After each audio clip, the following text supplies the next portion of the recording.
Baik, hari ini kita akan coba lanjutkan bahasan di pertemuan yang lalu tentang anugerah yang Allah akan limpahkan bagi seseorang yang berpuasa Ramadan dengan maksimal sesuai dengan ketentuan syariat dalam Al-Quran dan petunjuk Rasulullah Sallallahu Alaihi Wasallam. Selain ia akan mendapatkan limpahan mulia saat kembali kepada Allah di akhirat dengan spesifik surga yang Allah namai langsung pintu surganya melalui lisan Nabi Sallallahu Alaihi Wasallam bernama Ar-Rayyan itu, maka ia pun berpeluang mendapatkan bonus dunia dengan limpahan ampunan dari semua dosa yang pernah dikerjakan sejak ia mulai balik sampai detik ia menunaikan puasa dengan sempurna sesuai dengan petunjuk Allah dan Rasulnya. Karena itu, mari segera kita kembali kepada hadis yang disampaikan Nabi dan dikutip oleh Al-Imam Al-Bukhari dalam kitab sahihnya, Kitabus Shiyam, nomor hadis ke-38. Kita coba bacakan kembali, kemudian kita sambungkan dengan bahasan yang kemarin telah kita selesaikan untuk kita sempurnakan di pertemuan kali ini. Baik, kita kembali ke hadis Nabi Sallallahu Alaihi Wasallam. Saya coba uraikan dulu dengan pembahasan yang telah kita uraikan di pertemuan lalu. Man shama Ramadana, siapapun, baik lelaki, perempuan, besar, kecil, tua, muda, tanpa batas, sekat-sekat dunia, sepanjang ia beriman kepada Allah Subhanahu wa Ta'ala dan memenuhi kualifikasi untuk menunaikan ibadah Shiyam. Shama Ramadana, ia menunaikan puasa di bulan Ramadan. Kalimat ini menjadi pembeda dengan puasa-puasa yang ditunaikan selain Ramadan. Jadi ketentuan ini hanya berlaku untuk di bulan Ramadan saja. Imanan wahtisaban, ia tunaikan puasa di bulan Ramadan ini dengan penuh kekuatan iman yang diwujudkan dengan meningkatkan dan memperbanyak kualitas amal solehnya. Tingkatkan kuantitasnya, tambah dari mulai fardu, tambah dengan sunnah, kemudian isi dengan kualitas yang lebih baik. Bukan sekedar dia bertakbir sampai dengan salam, tapi mencoba memahami apa yang ia bacakan dan merenungkan dari setiap apa yang ia gerakkan, ia bacakan, ia tilawahi, sehingga lebih mendekatkan dirinya dengan Allah Subhanahu wa Ta'ala.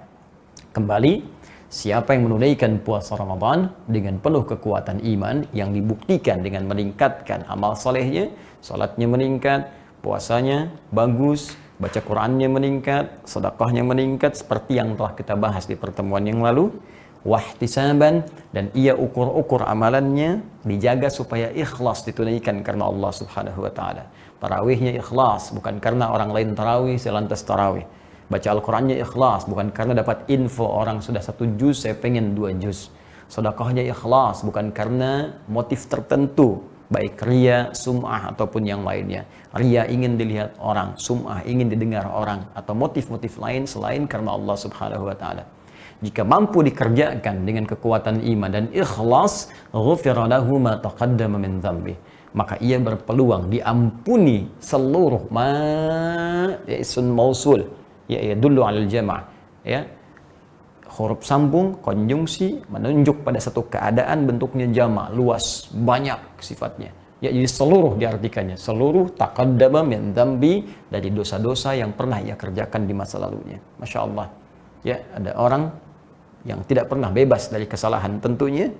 Yang ini menarik, dia banyak berbuat salah sehingga melahirkan dosa, namun berpeluang ketika dia puasa, dosanya diampuni oleh Allah Subhanahu wa Ta'ala. Tak terlukiskan sejak kita mulai balik berapa kali mata kita menatap yang keliru, telinga mendengar yang salah, lisan bercakap yang tidak benar, sampai ke ujung kaki. Dan ternyata ada waktu, begitu kita menunaikan puasa, mengerjakan sesuai ketentuan, seketika Allah berkenan mengampuni seluruh dosa yang dikerjakan oleh anggota tubuh kita ini. Nah, bahasan kita berhenti di pernyataan ini pada pertemuan yang lalu. Sekarang kita akan masuk kepada detail selanjutnya. Bagaimana ciri orang yang mendapatkan bonus ampunan Allah ini sehingga dia bisa melihat keadaan dirinya sudah terbebas dari dosa dan kesalahan yang telah diampuni oleh Allah Subhanahu wa Ta'ala. Baik, inilah inti pembahasan kita dalam kultum kali ini. Secara singkat kita akan tanyakan, ya Allah, Kalau saya ingin mengetahui apakah dosa saya telah diampuni, puasa saya diterima, kesalahan saya dihapuskan, bagaimana cara mengukurnya? Baik, pemirsa, mari kita lihat pelan-pelan. Kalau kita kembali kepada ketentuan Al-Quran, orang-orang yang diampuni dosanya, maka disifati oleh Al-Quran dengan kalimat yang singkat tapi padat. Itu taba, ya, taba yatubu taubatan. Taba, ini kata kerjanya, yatubu taubatan, taubat. Ya, ini sifatnya. Dan sudah diserap ke dalam bahasa Indonesia dengan nama taubat. Secara sederhana, taubat itu kembali. Ya, saya ulang, taubat itu kembali. Jadi, kalau saya ilustrasikan begini, ketika Anda berjalan ke satu tujuan misalnya, ya, mohon maaf, Anda akan ke Bandung misalnya, ya, posisi dari Jakarta. Saya dari Jakarta akan ke Bandung. Harusnya jalan yang ditempuh ini. Tapi tiba kemudian, ya salah jalan. Nah, maka jika ia ingin menuju tempat yang benar, tujuan yang telah ditetapkan, secara gampangnya, ia mesti kembali ke jalan yang benar. Ya, jalan yang lurus tadi, yang telah ditunjukkan, maka ketika kembali ke jalan yang benar ini akan mudah ia mencapai tujuannya. Nah, dalam bahasa Arab, ketika seseorang kembali menuju hal yang benar, bukan sekedar kembali. Ya, karena kembali bahasa Arabnya banyak. Ada itu kembali, raja itu pulang, balik. Tapi taba khusus kembali untuk menuju jalan yang benar, yang mengarahkan kepada nilai-nilai kebaikan. Maka ketika Anda kembali untuk menuju jalan yang benar dan diikuti petunjuk dengan benar, maka itu yang disebut dengan taubat. Pekerjaannya disebut dengan taba yatubu, ya, sifatnya disebut dengan taubat. Ada orang yang diminta oleh Allah berbuat soleh. Soleh kamu ya, soleh. Soleh, berbuat hal kebaikan yang dibenarkan oleh Allah Subhanahu wa Ta'ala. Telinga soleh, dengar yang baik-baik. Lisan soleh, berkata yang baik-baik. Pandangan soleh, menatap yang baik-baik. Ternyata pandangan ini pernah salah lihat. Pendengaran pernah keliru mendengar. Lisan pernah salah bertutur. Dan dia ingin kembali berbuat soleh. Dari yang salah, ingin menjadi soleh. Maka bagaimana caranya? Ya, maka kata Allah sederhana, balikan. Kembalikan fungsinya dari yang salah, tinggalkan yang salahnya, balikan kepada yang solehnya. Maka dari itu, ketika disebutkan kalimat tobat dalam Al-Quran, ada rumus yang sangat indah disampaikan dengan tuturan berikut. Quran, surah keempat, An-Nisa, ayat ke-17. Ya, Allah sampaikan, perhatikan ini standar taubat dalam Al-Quran. Innamat taubatu 'alallahi. Innamat taubatu 'alallahi. Sungguh taubat yang diterima oleh Allah itu hanyalah sebagai berikut. Jadi kalau ada kata innama itu diartikan hanya, ya, jadi ada batasan. Disebut dengan adatul hasri, sesuatu yang menunjukkan batas. Ya, seperti kalau kita mau zakat mal itu hanya boleh disalurkan ke 8 golongan. Di luar itu tidak boleh kecuali golongan tersebut memiliki sifat dari yang 8 itu.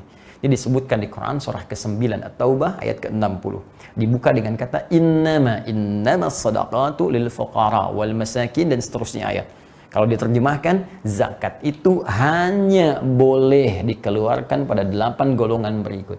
Kenapa disebut hanya boleh? Karena ada kata innama di depannya. Rumus yang sama diterapkan pada kaidah taubat. Kata Allah, innamat taubatu 'ala Allah. Taubat yang diterima oleh Allah itu hanya sebagai berikut. Lilladzina ya'maluna as-su'a bijahalatin thumma yatubuna min qarib. Itu orang-orang yang pernah berbuat salah. Su itu salah, jamaknya sayyi'at. Su, nah, itu salah. Ya, berbuat buruk, salah. Sumbernya nafsu. Ya, su itu sumbernya nafsu. Di mana ditemukan? Di Quran surah ke-12 ayat 53. Quran surah 12 ayat 53. Ya. Allah berfirman, "Wa ma ubarri'u nafsi, innan nafsa la'ammaratun bis-su' illa man rahima rabbi." Ya, dan kita, kata Allah, manusia itu, kata Allah, tidak bisa menganggap dirinya suci. Kata Nabi Yusuf alaihissalam, aku tak bisa menilai diriku suci karena ada nilai kemanusiaan. Hanya ya kasih Allah yang menjadikan setiap nabi dan rasul itu maksum, dijaga dari salah. Cuma kalau manusia biasa nggak punya sifat maksum, pasti salah. Kenapa? Karena ada nafsu dalam dirinya.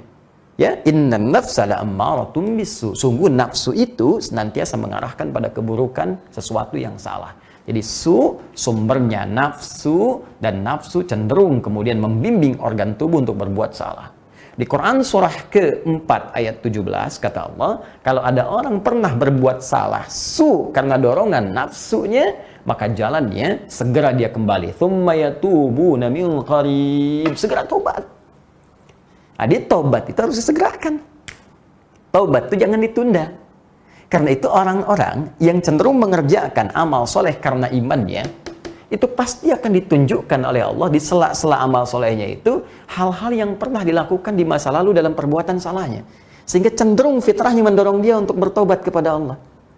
Di orang-orang yang diterima oleh Allah Subhanahu wa Ta'ala amal solehnya dan digugurkan dosa-dosanya, yaitu orang yang saat beramal soleh itu dia merasakan kenikmatan salatnya, kenikmatan baca Qur'annya, tak sadar dia teringat dengan dosa-dosanya, lantas dia meneteskan di air matanya, ya Allah, saya pernah berbuat salah, kemana aja saya selama ini jarang menikmati bacaan Al-Quran, kemana aja saya selama ini meninggalkan salat padahal bisa saya kerjakan sampai dengan di malam hari, kemana aja saya selama ini, ya Allah, Engkau titipkan saya harta yang cukup banyak, tapi enggan untuk bersedekah, sementara semua ini akan dihisab. Allahu Akbar. Jadi sifat orang yang taubat itu dijelaskan oleh Al-Quran adalah orang-orang yang ingin segera kembali berpikir untuk mengentaskan kesalahannya dan kembali kepada jalur kesolehannya. Jadi kalau Anda ingin bertanya kepada Allah secara singkat, ya Allah, bagaimana caranya saya mengetahui bila dosa saya telah diampuni oleh-Mu? Maka cara pertama, kata Allah, lihat, kamu punya sifat taubat tidak? Nih. Saya ulangi. Kata Allah, lihat kamu punya sifat taubat tidak? Kalau punya sifat taubat, maka berita baiknya itu yang diampuni oleh Allah Subhanahu wa Ta'ala sebagai tanda bagian yang pertama. Apa sifat taubatnya? Sederhananya, meninggalkan jalan yang salah tadi, ini salah, tinggalkan, kembali kepada jalan yang saleh. Jadi, sifat yang pertama untuk mengetahui apakah seseorang diampuni oleh Allah Subhanahu wa Ta'ala, dia memiliki sifat taubat dengan meninggalkan yang salah untuk kembali kepada yang saleh. Jadi, ketika Anda merasakan bagian yang pertama ini, berbahagialah bahwa itu tanda pertama Allah telah menerima taubat kita dan mengampuni dosa-dosa kita. Tinggalkan yang salah. Jadi, kalau kita mau ingin lihat dengan singkat, telinga sudah nggak senang dengar yang buruk lagi, mata sudah nggak nyaman lihat yang nggak bagus lagi. Jadi setelah kita dengar ini misalnya di hari yang kedua, tiba-tiba ada tayangan di TV terlihat iklannya nggak bagus, Anda sudah nggak suka. Apa sih iklannya nggak bagus nih? Pindahkan aja, ya. Ganti aja, kalau bisa tiap mau maghrib tonton Aku Suka aja misalnya, ya. Ayo kultum sejenak untuk berbuka. Nah, jadi yang Anda lihat itu acara-acara yang bagus, acara-acara tentang penghafal Quran, acara-acara tentang orang meningkatkan sholat, ya. Buka aurat sudah nggak suka lihatnya. Yang terdengar buruk sudah nggak mau didengar. Ini tanda pertama. Ketika Anda bisa meninggalkannya, tanda dari Allah bahwa taubat kita diterima oleh Allah. 2. Tidak cukup sekedar ditinggalkan yang salah, tapi kita harus menempuh yang soleh. Jalan yang benarnya. Ini kalau Anda cuman balik dari sini, saya salah arah balik, cuman diam di sini, ya kapan nyampenya ke Bandung? Karena itu kalau seseorang ingin mendapatkan anugerah ampunan Allah, di sini ada ampunan, ada rahmat, ada surga, ingin dapat, setelah balik dari yang salah, cepat kejar yang solehnya. Ambil ini.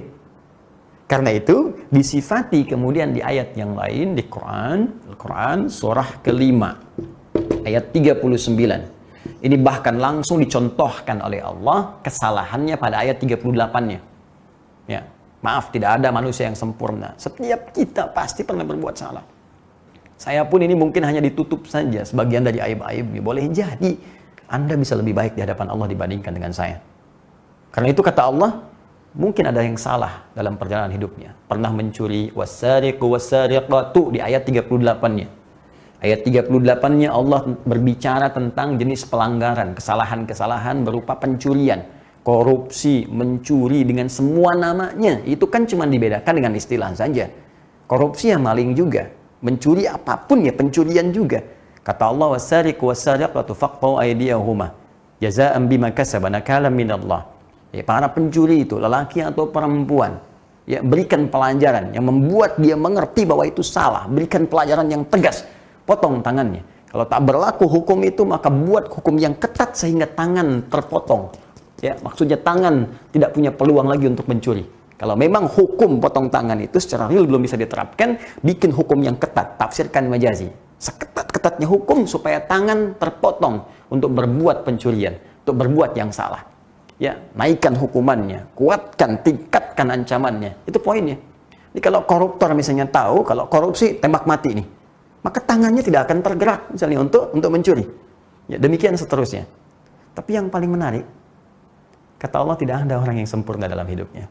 Kalaupun Anda pernah berbuat salah dan diberikan jalan untuk kembali, maka yang paling indah, lihat ayat 39-nya. Faman taba min ba'di zulmihi.